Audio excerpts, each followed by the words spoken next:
international student visa does not guarantee you permanent residency. Hello everyone, welcome back to my channel. If you're new to my channel, then I am Turusha and I make videos about life in Canada. And this is the part 2 of the video where I will be talking about different ways or different methods that you can take advantage from the new rule change here in Canada for international student. So if you like this video, please press the thumbs up button, and most importantly, share it with your friends and families who are planning to come to Canada, and I'm sure they'll benefit from this video. And comment down below with any questions you have, or you can reach out to me on my Instagram. My Instagram handle is just in the description below. So anyone who's coming to Canada for a one-year course usually get a PGWP, that is postgraduate work permit, for up to 12 months, that is 1 year. So if you're coming for 1 year course, you get postgraduate work permit for 1 year. Now earlier you were allowed to extend this postgraduate work permit. So if you were getting 1 year work permit, you could extend it, but now you cannot extend the work permit. So anyone who is planning to come to Canada now in 2024, I suggest you to come for a course that's more than a year, that's at least 2 years, right? My course is 16 months, which is equivalent to 2 years.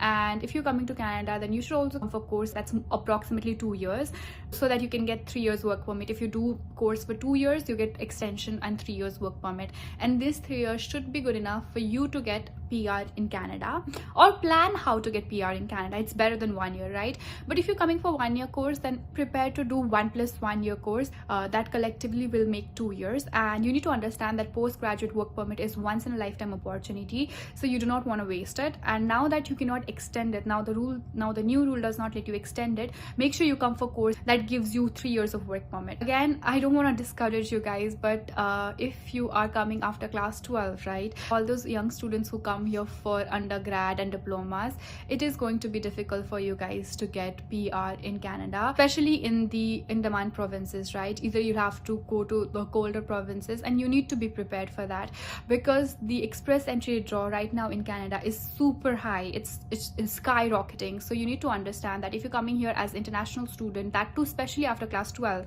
and you're coming here for diploma or undergrad, then it is going to be comparatively difficult for you to get PR here in Canada unless you move to the colder provinces. So you need to be mentally prepared for this. You need to understand this. I don't know what consultancies and people around you are telling, but you need to know the real situation here in Canada. It is not PR, they're not just giving out PR to everybody, and the ministers have already said in the video that international student visa does not guarantee you permanent residency. If you're coming to Canada, you need to understand that you might have to move to another province, the colder provinces, to get PR, unless you have a PR pathways. There are a lot of PR pathways. For example, there is a master's stream pathway where in Ontario province, where you can get PR if you have done masters here in Ontario, right?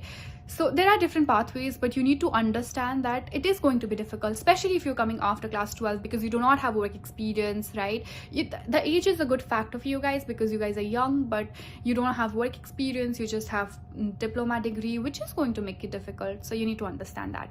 You also get points for studying in cities that's outside Toronto or that's far from Toronto. For example, I study in Windsor, so I will get a little bit more points than students studying in and around Toronto. So this can be helpful, right? Now the third point that I want to discuss about today is the visa process. There has been a news circulating around that it is going to be difficult to get student visa from September 2024. They are limiting the intake of international student and limiting the student visa, and they'll be prioritizing the courses and the skills that's required here in Canada. Now again, this will take me back to the first point that I talked about. This video is gonna be everything about ROI, return on investment, right? They'll probably only give the student visa, student permit to the students who are coming for the courses that they need in Canada. And if you come for the courses which is high in demand here in Canada, then you'll get student visa, B, you'll get a job, and then C, you'll make money here in Canada, so you can pay your fees, loans, everything back in your home country, right? So maybe there is a discussion that they will limit the student visa here in Canada. I'm not trying to scare you, but I'm just trying to make you aware that if you're planning to come to Canada, then choose the courses that will guarantee you a student visa. They're also planning to categorize the universities and colleges. So the main agenda of this is to make sure that the international students who come here have the proper housing and the accommodation because of the housing crisis here in Canada. And on basis of different rules and sets of categories, they're going to categorize universities and colleges. If a college or university falls on the category, maybe the chances of of you getting visa is more. This is all the news that's circulating around. It's nothing official, but I just want to aware you that if you're planning to come to Canada in 2024, in September especially, it might be a little challenging to get student visa if you're coming for any course that's not in demand here in Canada. So this is all for the video, guys. I'm not trying to scare you with all these videos. I just want to educate you guys, because I know when I was in Nepal, there were a lot of people telling me a lot of good things and sugarcoating things about Canada, but it is really important to know the actual situation of the country before you move to the country. And I'm just trying to draw a picture of actual situation here in Canada. If you come to Canada, if you work hard in Canada, and if you study properly in Canada, Canada is a beautiful place. It's been a year that I'm here in Canada and I'm loving it so far. So I would not discourage anyone to come to Canada, trust me, but I want you guys to know the real situation. So that's all for the video, guys. If you have any question, you can comment down below, and I'll also be making videos to help you write a statement of purpose for your visa application. And if you need any other information, if you want me to make any other videos, just reach out to me on my Instagram.